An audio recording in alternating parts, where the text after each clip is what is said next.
Time to check in with our lizard overlords. What are they up to? Well, this. Is this the worst hour now? Are we done our first hour?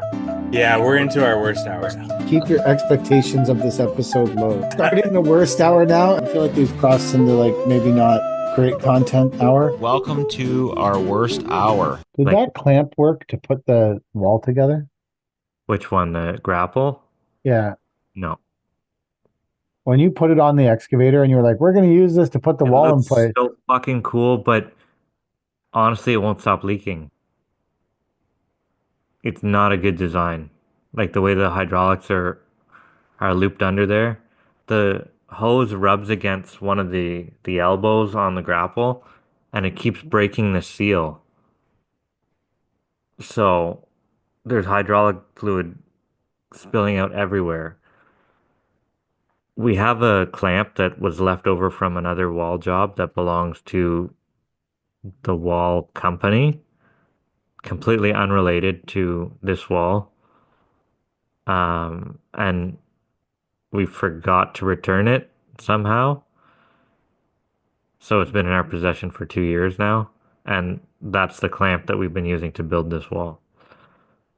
So it was a donated clamp from them. And now it's putting together Grande wall, this is the most ridiculous design of a wall I've ever seen. There's no need for this Super wall to be stupid. like this. And if you think about it, where is the retention value here? The wall gets slimmer as you go up towards the top. So the wall's not going to blow out from the bottom, but at the top it's only one course thick. Like one 16-inch course thick. That's what our walls are like. That we're in there. The walls that we're doing in Brantford are all designed like that, where they're like thick ones at the bottom and then they go up vertically, and Yeah. it's all something to do with not having to use GeoGrid. Yeah, but we still have to put a course of GeoGrid in here. Oh, do Which you? is fine. I would have rather Our used, wall, but this wall is 5 feet thick at the bottom. And it pyramids up to 18. What's a grande wall? 375 mil, yeah. whatever that is. Wow, quadruples in the base course. Yeah. So, and to build So it back to back, right? It's one block in front of the other. But as soon as you start building, you have nowhere to take the clamp out, right? yeah. You can't get the pieces snug. So they're cutting pieces of tin and laying them on the base and shimmying the block into place with this. They're like, we need more tin. I'm like, in what fucking world do you ever use tin to build a retaining wall? But here we are, pieces of tin to slide the retaining wall block into place, and it's working, but the engineering isn't engineering. They're just, here you go, here's the drawing, build this, with no fucking clue how it's going to go in. The guys are like, maybe we So put an eye hook in there. I'm like, we're not putting fucking eye hooks in the wall. I'm like, the engineering is done for us. in a similar circumstance with the same company, when we had those like ridiculously stupidly thick pavers, Yeah. I called that company when we were bidding that job, reached out to them. I might know a couple people there, might have spent some time there periodically. I said, hey, what was your guys' plan for these inherently small pavers that weigh 110 pounds? Because there's not enough surface area to get vacuums on them. Yep. Because they weigh so much, you need such a powerful vacuum, you need a big pad. So like Tyler had to custom make the pad that picked those things up by putting a second row of foam in it so that it was sucking to that foam, not to the outer foam. But I called them and said, hey, like, what's your guys' plan for install with these? Because you obviously manufactured I think they were 5x10. Maybe they were bigger than that. 10x15. I think they were 10x15. Anyways, whatever small size they were, 10x15 maybe. Or 15x30. Anyway, whatever they were.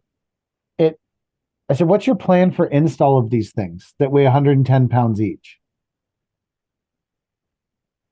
And they said, we have no plan. Of course they have no plan. Repetitively, we have no plan for that. It's not our problem. We just make it. You figure out how to install it. Okay. That's fucking Thank you great, very man. much. Yeah. Because I guarantee that the engineering of that double course of wall that you have there that's fucking you up, that you know where that engineering came from? An engineer. No, but you know whose engineer it came from? No, they sent it out for engineering. Oh, The really? wall had to be engineered by someone outside of their company. Oh my God. So I talked to uh the material supplier. And they're like, "Oh yeah, we just got the bill for the engineering on that wall for the third time." It's like it's insane, man. I'm like, "Really? How much is it?" It's like, "Oh, it's just insane the amount they charge us." They're like, "It's like 3,500 bucks." I'm like, "Dude, that's a day of labor to put this shit in. Like that's nothing."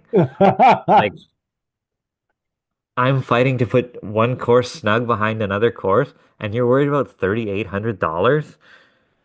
Like we burned that redigging the base that the civil screwed up. Like Yeah, that's yeah. like, dude, $3,800? Like, wow, okay, whatever. I burned that hauling dirt for free out of Yeah. Mississauga. Like, and am I so out of touch with pricing that that is a lot of money when it comes to the building is $40 million. You spent $3,800 to engineer a 150 or $200,000 wall. I don't feel like that's a lot. A shittily engineered wall. Yeah. But- And I called MQuip. I'm like, maybe they have a vacuum that'll lift this shit. I called them. They're like, oh, we thought about that, or we looked into this before. Yeah, we can't lift that. Of course. One time we got a clamp from them that picked up the wall the other way, One other way. Lengthwise, right? lengthwise. Yeah. Yeah, yeah. So that That's what our clamp is doing now. Our stolen clamp is doing that. And you still have to tuck them in after the fact. yeah, because you're Yeah. tucking them in on two sides. Yeah. Yeah. So the clamp that we are borrowing for this extended period of time, and we don't know when we'll give it back, has like really thin arms. They're like half inch on each side, so you can get it nice and close, Mm. but you still have to do some pushing. That's where the tilt rotator is nice because you can just spin it around and tuck it in with the knuckle. You can finesse it. I don't So know. was that clamp working other than the hydraulic fluid? Yeah, it Okay. would When work. I saw it, I was like, I wonder if that thing even worked. Like minus the hydraulic fluid issue. So if it wasn't for the hydraulic fluid issue, it would work great. Yeah, Hmm. yeah, it would take some engineering to get it dialed in, but then I also think that it's a smooth wall. It's that smooth grande wall. Oh yeah. So that as soon as we start biting these things with a 20-ton excavator, we're going to start to mark them up, and that's not going to be good either. Yeah. Like someone's going to have You need rubber on it. rubber pads or something, and yeah. But anyway, we have a different solution.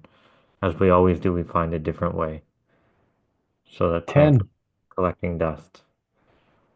10. Tin, tin, So what are they doing about the leaking hydraulic fluid? nothing. They shipped the thing to me without hoses. It's build your own adventure with this fucking thing. So I had to get How a set much of was hoses. that thing? What? The grapple? Yeah. $0. Hmm. It's part of my influencer package. Is that the Gripen 055? Yeah. Well, Oh, okay. dripping something. I don't know. Oh, okay. The company makes it.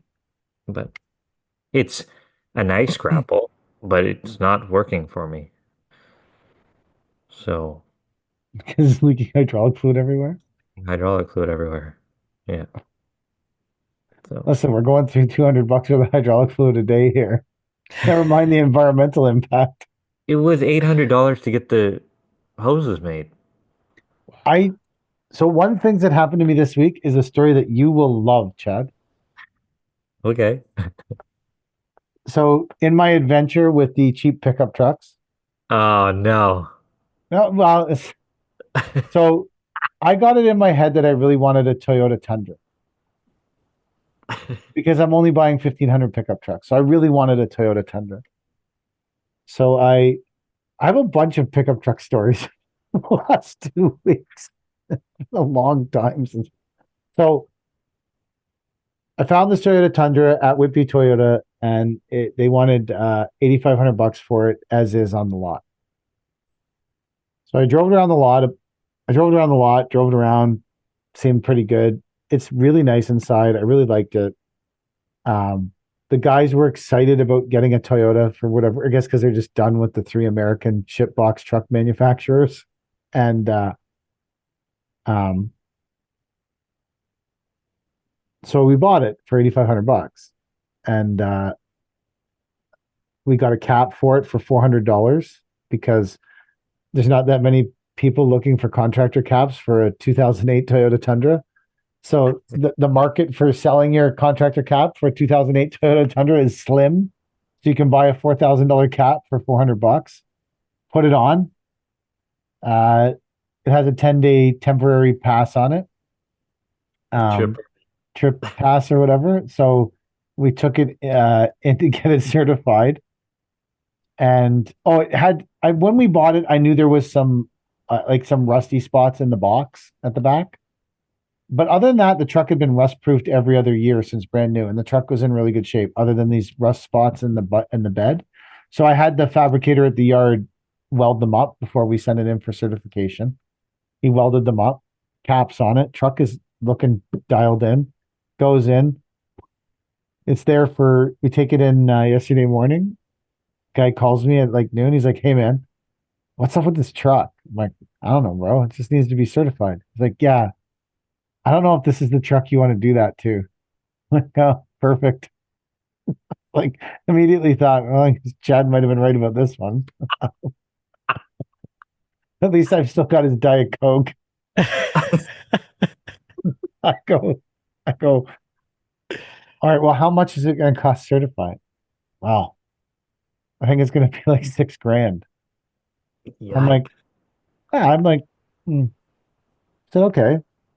And the guy's like, I don't think you should be investing this money in this truck. And he's like giving me this big speech about this truck and the investment of the money. And what if the motor blows? And I'm like, okay, man. Like, I said, listen, man, if you don't want to cert it, it's cool. He's like, I just don't think it's worth it for you. I'm like, I paid $8,500 for this thing. If I can get it certified and on the road for 14 grand, and you've repaired the millions of problems you've listed off to me, I'm pretty confident in this truck now. That's 14 grand. But this guy was like just really negative about the truck. I said, fine, I'll come and get it. What do I owe you for the inspection? He's like, nothing. I'm like, you just fucked yourself out of 6G's worth of work. Because I would have just paid you to put the truck on the fucking road. But see, putting $6,000 into the truck doesn't make it a $14,000 truck. It still makes it an $8,000 truck with $6,000 worth of work in it. No, I think if it was certified and on the road, I could probably sell it for 12 grand. Because if you look up Toyota Tundras, they sell for a lot. Like a 2016 Toyota Tundra sells for $45,000. Wow. The value of trucks that you're used to, because all American trucks are junk, they devalue so quickly that you're not used to like a truck that actually retains its value. But a Toyota truck actually retains its value. So that truck, I bet if we got it certified, now mind you, I wouldn't be making money, but I think with the cap and it being certified, we could probably sell it for $12,000 to $14,000, and someone would buy it. In its current condition, I don't think I could get my $8,500 back. So, but if we put $6,000, so I just still think this is a fuck up. For the record, I know I'm defending it, but this was a fuck up on my part. I should not have bought a truck that wasn't certified, but I just saw it and really liked it. And I was like, oh, I really like this truck. Seems like a great truck. And maybe it will be a great truck. but it just wasn't as great as I thought. What's the 2008 Tundra look like? Looks the same as a 2016 Tundra, which looks the same as a 2020 Tundra, which they didn't change the body style of the Tundra from like 2005 until You're right. 2020, 2025. It's indistinguishable what year it is. Yeah. Yeah, I suppose. Um, Oh, so I went to trade in the two Dodge Rams.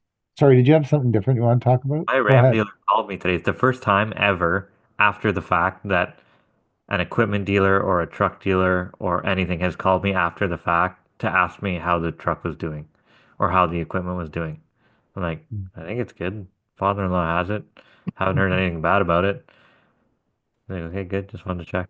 And then he says, I got another one if you're interested. Wow, maybe I know a guy. You take it on trade for a 28 2008 Tundra? It needs 6 G's worth of work to Yeah. certify. What's funny, we have a guy we usually use for certification who's like just the kind of person where you say, "This is what I want you to do," and they just do it, and then you pay them and move forward. But he was booking appointments for August 15th. Worse than a welder. This was worse than a fucking welder. This is when we bought the Tundra a week ago, 2 weeks ago, or whatever it was. And I was like, fuck, I don't want to wait till August 15th. So these guys had an appointment. I've also dealt with these guys in the past. They had an appointment on this week. So I took this appointment. So as I was driving the Tundra back to the yard, which I think the 10-day permit was gone on it too. So I may have been doing it illegally or may not have been doing it illegally. I don't really know. I figured that I could plead ignorance if I didn't really know that the 10-day pass was over. I called him and he said, yeah, I can take the truck in on the 27th. So now the truck is going to go there on the 27th to get the work done. So I went to trade in the two Dodge Rams that we have because I was going to trade in two Dodge Rams for one truck. So I went to the GM dealer and I walked in and I said, I have these two Dodge Rams. And the guy said, okay. I said, I need a 2,500 pickup truck. I said, start with the best one you have on the lot, the most expensive one, and then just work your way down until you tell me the one that you can take the two Dodge Rams in and give me a new pickup truck for a payment between $1,500 and $2,000. For how long, though? What's the I term? don't care. I don't care. Well, that's I want. That's very important. It's not important to me. I don't care. I don't care. I want to get rid of these two trucks. What? Like, you can get really fucked. I'm fucked anyways. I have $3,200 a month in payments on 2019 Dodge Rams. I'm already fucked. So I'm trying to less fuck myself by getting rid of two trucks and having one. I don't think putting it in their hands to make the decision is the way to unfuck yourself. Oh, you haven't You heard have the to whole actively story. be involved in this negotiation process. But see, like these are things I don't care about. Well, What I let care Kelly about. do it So then. this is why, But this is why you would, much like this person, be unsuccessful selling me a vehicle. So I said, these are the parameters of me purchasing a vehicle from you. I don't give a shit which of the 50, they have like 50 2,500 pickup trucks on the lot of this dealer because they can't sell them to save their fucking life. So the parameters of this deal were get rid of my two Dodge Rams. I need a 2,500 pickup truck. And I need it to have a payment between $1,500 and $2,000. The guy said, do you want to test drive these trucks? I said, no, I don't fucking care. He said, you don't want to test drive it? I said, yeah, no, they're all shit boxes. All 2,500 trucks are fucking shit boxes. They cost a fortune. They're shit boxes. They're pieces of junk. They all fall apart. They're all insanely expensive to maintain. I don't care what brand it is. They're all uncomfortable to drive. They're all fucking crap. I'm not buying a Maserati or a Lamborghini. Anyone who test drives a pickup truck before they buy it is a fucking moron. Who cares? They're all shit. They're all junk. They all fall apart. Who gives a fuck what it drives like? Just buy it or don't buy it. I don't think I'd ever test drive a vehicle again in my life. I really don't give a fuck. I hate vehicles so much. So the guy's like, I said that to him. I said, if you want to sell me a truck, pick one of the 50 pickup trucks you can't sell on the lot, make the payment between $1,500 and $2,000 and get rid of my Dodge Rams. The guy said, okay. I brought the Dodge Rams in. They fucking did their assessment of them. And now if the engine light's on, they scan them because they have to report the scan to the wholesaler. It's a whole fucking shit show. The guy said, I'll call you with a deal. I said, great. Call me with a fucking deal. Sounds good. 3 hours later, the guy calls me.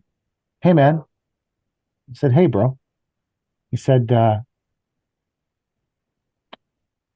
I can't get more than high teens for your pickup trucks on the trade.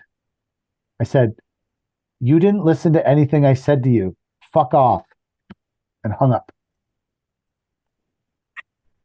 I didn't ask you for the value of the trade.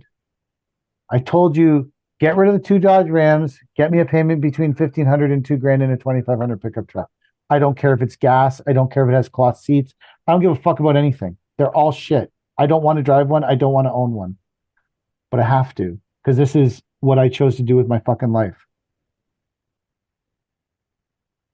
Maybe this is a problem that you look more into whenever you're not turbo busy in July of the season. Maybe you can put some more time into it and I care don't want to a put little any bit. time into it. I don't care about it. I buy $300,000 trucks without test driving them. Because Why the fuck would I care about a hundred not thousand about the dollar test truck? drive thing. What? It's not about the test drive. Fine. I can get past the fact that you don't want to test drive the truck. Fine. No problem. I agree that a lot of them are the same. Um, They're all the same. but if you're getting fucked out of thousands of dollars a month potentially over the course of what could be an 8-year payment term, But you so know, here's the thing. He didn't even like, so if he had called me up and said, I can put you in a base model regular cab pickup truck for 1,600 a month, I would have said, okay, I'll come in and sit down. And then I would have looked at the financing of the deal. And maybe to your point, I would have said, yeah, I don't want that financing. I don't, it's too long or whatever the potential problem is. yeah. I get. In the end, I decided I hate buying vehicles. I hate people who sell vehicles. I hate everything to do with vehicles. So I'm just going to keep the 2 Dodge Rams I have and just intermittently switch between them when they break down. Yeah. I was like, fuck this. I hate buying vehicles. I hate anything to do with them. Well, soon you'll be able to get yourself an electric vehicle as Oh, per good. Fucking Mark great. is Okay, I man. fucking would love to get an electric vehicle. I'm gonna get one of those buzz vans from VW. Oh yeah. They're buzzing around in a buzz van. So, have you seen these new Chevy vans that they have? They're They're like stupid. monster high cubes, right? Fucking So stupid. the decal guy, his shop is right beside my house. There's probably, I don't say 300 meters maybe between my house on the hill and the shop that he rents from me down the hill. There's a cow trail from my driveway to my shop through the yard just because it's faster for me to cut through my yard than it is to take the road. So this morning I'm like, what is this big Chevy van doing in my driveway? Thinking my wife got a package or something like that. And then I'm like, no, it can't be. I don't think she ordered anything. So I pull into the yard, pull into the shop at the back, and then I see this giant Chevy van driving through my cow trail off road, trying to get to the decal shop. I'm like, he's gonna put this brand new Chevy van on its side, and then who's responsible for this? Like, I'm not using my shovel to put this thing right side up. Like, my God. No, he made Those it. vans are the stupidest They look looking thing. ridiculous. Yeah. Is Those it are the Bright deco guys. Drop? The what? Is it called Bright Drop? What is it? I don't know. I Just don't look know. up stupid electric Chevy vans. That's what I did, and it came up Bright Drop. Maybe that's what they're called. Bright drops? Is that it? Here, can you see this? Oh, Yeah, that's it. That's a Yeah, yeah. stupid yeah. ass fucking. Those are a deco guy's dream. Like That big I agree with. sides.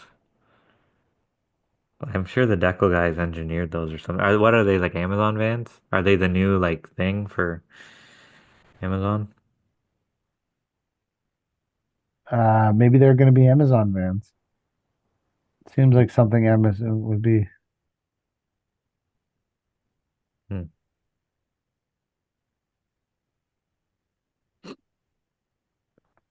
Hmm. I can't. You know what's funny? Like when I was a kid, I used to love buying vehicles and love vehicles. And my dad was like, vehicles are stupid. I fucking hate them. They're the most idiotic things on the planet. I fucking hate vehicles. I was like, you don't know what you're talking about, Dad.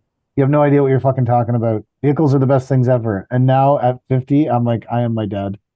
I fucking hate them. I hate everything about them. I hate buying. I was looking at the 2019 Dodge Ram and I was driving around in it. I was like, I would rather just drive this.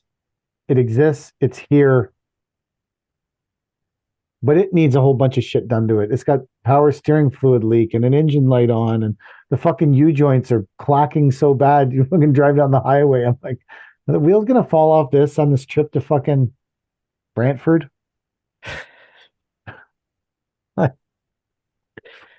It's going in tomorrow though to get fixed. So, Oh, well, hopefully, unless it's expensive, and then the shop will call me and be like, "Oh, it's too expensive to fix it." And then I'll get frustrated with them because I'll be like, fine, fuck you. If you don't want to fucking fix it, I'm done dealing with people who don't just do what I ask them to do. yeah.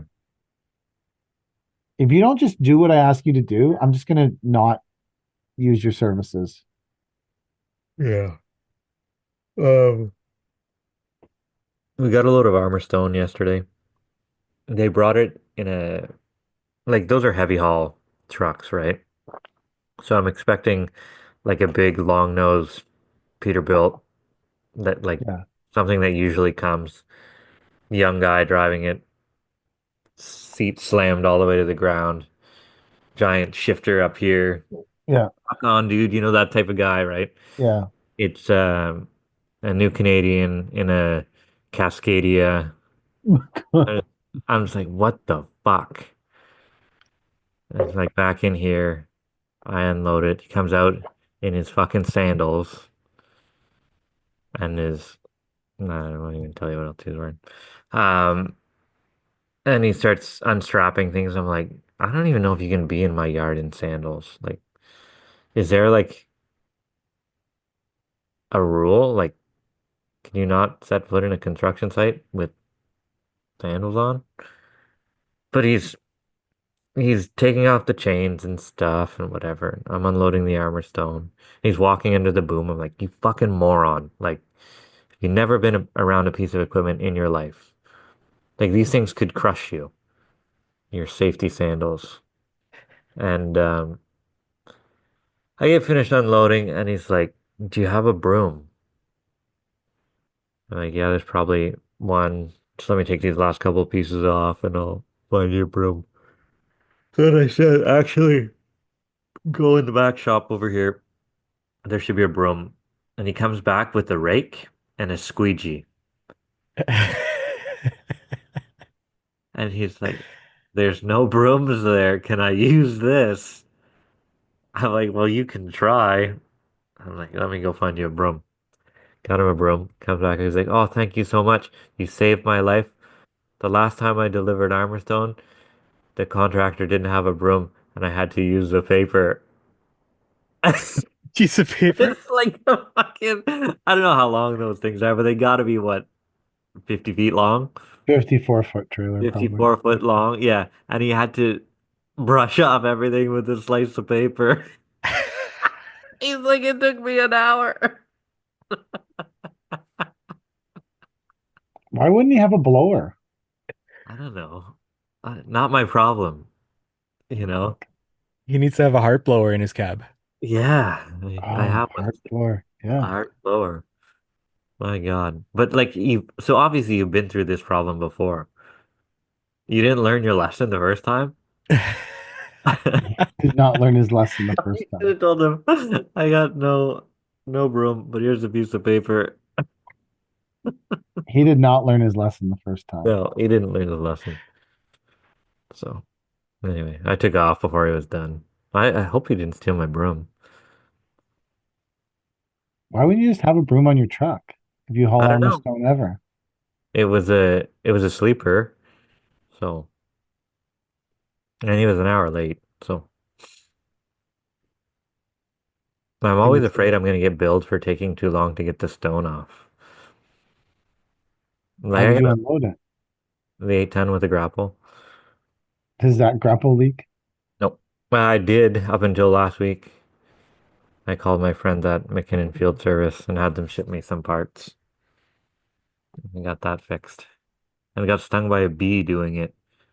There's a wasp's nest in the back of the 810 because it sat for so long without being used. Oh, there's I had the Bobcat guy called me today to ask me how the T66 we bought was. really. Yeah. So there you go. What's your Bobcat dealer? Peterborough? No. East Durham, Hmm. East Durham Bobcat. I've known that guy for a long time though, like 20 years. He's a nice guy, Johnny. He called. I was just thinking about you saying that. So he called me, but he called me in the middle of like I don't know, like a million things that were happening. So my favorite, one of my favorite things online today was someone got a bin from us and made a video about how the bin didn't break when we dropped it off and picked it up.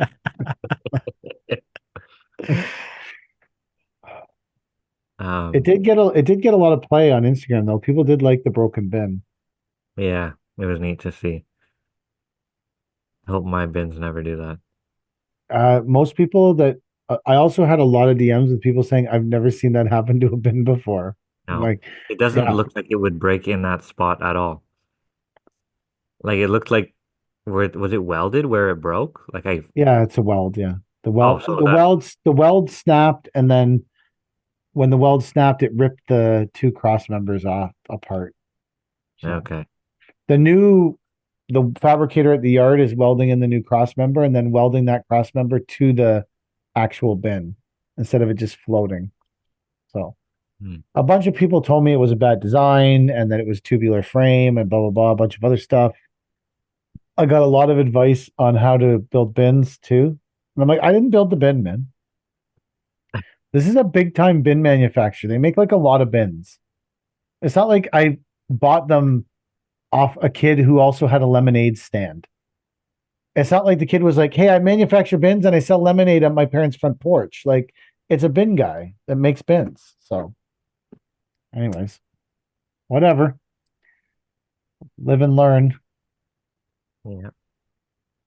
These Yeah. are things that only happen to me. Yeah. I so Cody didn't like the new bin truck, so she's driving her old one, which is fine. She just prefers it, which um so I started driving the new bin truck. So I've been driving the new one. And I also prefer my old one. I would rather drive it. The cab is too big and too spacious. Really. Too big and spacious. It's too big and space. The Peterbilt cabs are really small and really tight, and you can put stuff on the dashboard, and it just these Kenworths, the fucking cab is huge, and it's got this big diving front dashboard, and I don't know. I'll get used to it. I like how the truck drives. I like a lot of things about it. I just don't like the interior or the cab. But other than that, I like the truck. Maybe I should have test drove it. Does your column come around and like wrap the side of Oh, you? here's a great this is a really good story. So the whole time that we were looking at buying the bin truck, we were dealing with the guy from Atlas Polar.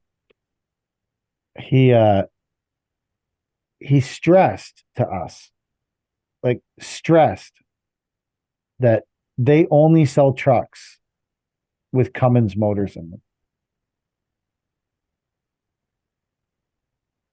Constantly talked about it. And when you're buying a truck, I'm sure Chad, you experienced, you get like a million pieces of paper, right? Yeah. Yeah. And when I signed the final piece of paper, it reads whatever model year, Kenworth or Cummins 350 horsepower motor, blah blah blah. Signed the final bill of sale, everything. So I went and picked up the truck. They had just PDI'd it from Kenworth. So I didn't like it literally came out of a PDI from Kenworth. So I had brought the inspection book with me. I just filled it out. Honestly, I didn't open the hood. I didn't check the oil. I didn't do any of this shit because it literally came out of a PDI. It was brand new. And after that, I never really drove it without Cody having driven it first. And then I would just re-sign the ticket and then I would drive it until Saturday when I was going to get the free dirt. So on Saturday, I popped open the hood of the truck and I looked in and the motor was gray. I'm like, that's not a good sign. That's not a Cummins motor. And I climbed up on top. I climbed up and looked at it and it says PACCAR. I'm like, What? not 100% sure what went on here. It's not great. So whatever. I'm like, I don't have a problem with the PACCAR motor. Like the PX9 is the same as the Cummins motor. It's the same motor, just painted gray with a valve cover that says PACCAR instead of Cummins. So I'm like, what? I don't. They make the same horsepower. But I'm like, I don't want to have paid for the upgraded Cummins motor if we didn't get it because it will affect the resale value of the truck, right? Yeah. But I'll be dead before we sell that truck. So, Did you confront the guy about it? so on Monday, I called the guy and said, "Hey, bro, like, I sent him a picture of the motor, and then I sent him a picture of the last deal that I signed.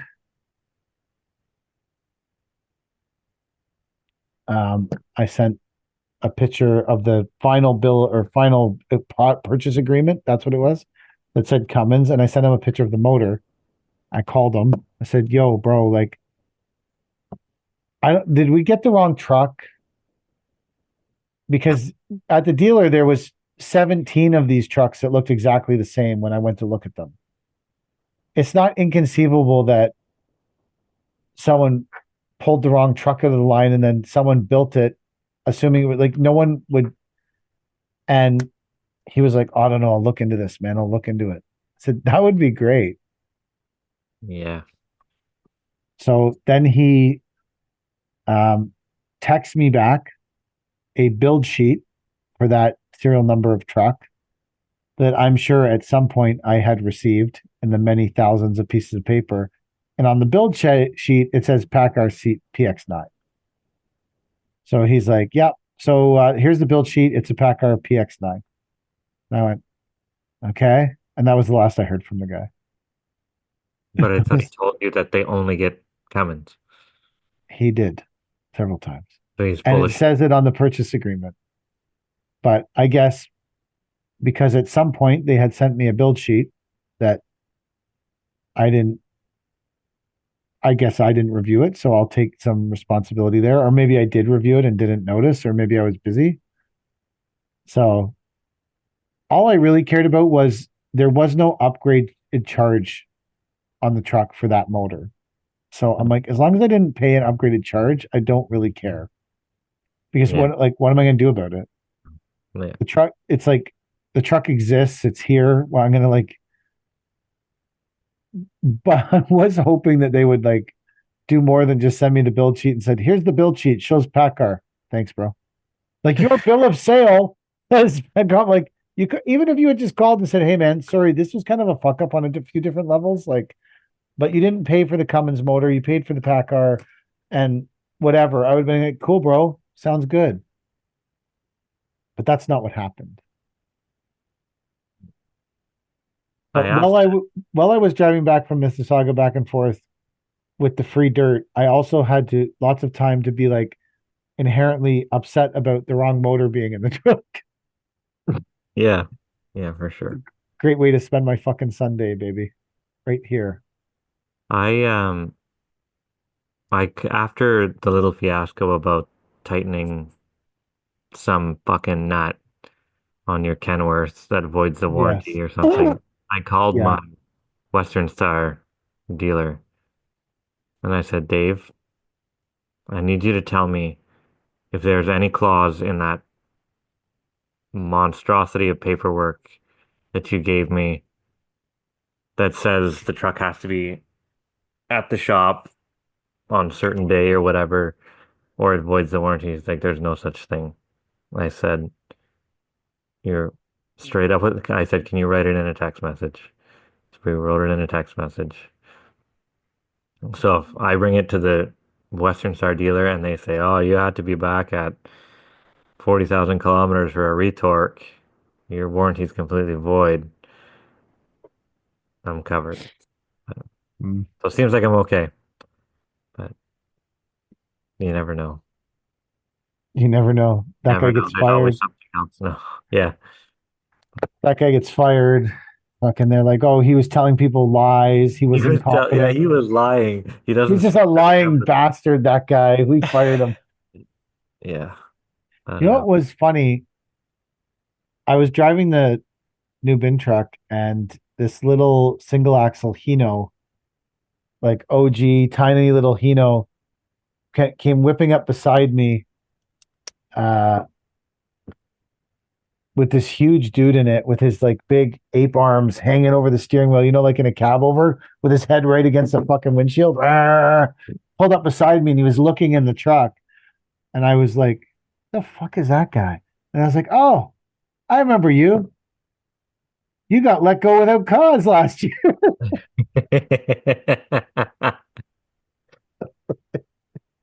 Totally remember you getting let go without cause. Uh, Or was it fired with? I don't remember how we put it, but without cause. With is that what it was? Without cause. Anyways, that was that, that guy. I'm like, oh, how the mighty have fallen with your AZ license, telling me that you can do this and do that, do that. You're driving a single axle Hino that you could drive with a G fucking license. Good work, bro. You've really accelerated your career, you fucking moron. did you see him through the tiny window on the passenger side of the Kenworth? You know the tiny No. window that, what's that window for? Just so you can see extra shit? Our truck doesn't have one, but the Peterbilts do. They have the little window so you can see if there's a car beside you. Yeah. There's Yeah. not like there's not enough mirrors on the front of them. Does yours I don't. have? I asked them specifically not to put the mirrors on the hood. Yeah, I would have deleted that option too. I fucking hate them. Yeah. I called when we ordered the truck. I'm like, what mirrors are on the hood? And he's like, oh yeah, they're uh self-cleaning, heated. This I said, yeah, delete them. Get them off the hood. I don't want anything on the fucking hood. He's like, really? Yeah, take them off. I want as little shit on this truck as possible. He's like, Yeah, okay. if we were like, I would. I don't. They have these weird round mirrors on the hood. I don't like them. I'm gonna take them all apart and see if I can spin them around and point them down. Hmm. But I think you got to like take a bunch of screws and nuts and bolts off. So I'm gonna deal with that. Kelly and I are getting married tomorrow, so Right we're on. gonna do that. Congratulations. And then on Saturday is Paisley's final, like her finals for All Ontario. They made the All Ontario finals for U20. Big weekend for you. Yeah, and then Nice. Sunday I'm going to deal with that problem. So yeah, well, Kelly and I have been living together for 15 years, so I guess we should get married. Nice. Congrats. Yeah. Yeah, it also is makes it way better legally when we all know I inevitably die before her. Well, yeah. So it also cleans up that situation too. From the amount of rage you've put forth today, I'd say it's not too far away. No, oh yeah, no, I think I teeter with it every day. I'm like 2 Red Bulls away from death every day when I wake up. 2 Red Bulls away from complete another death. Yeah, Wow. yeah. All right, are you guys good? Yeah, That's, yeah. Okay, I faked being Mike for a whole episode. nice. All right, have a good night, guys. Oh, that's the end of the podcast. Fuck, my brain is so mushy. Oh my God, that's the end of the podcast. There we go. Thank you for watching. Ooh. Yeah, those people run the world. They're so impressive. What a bunch of freaks.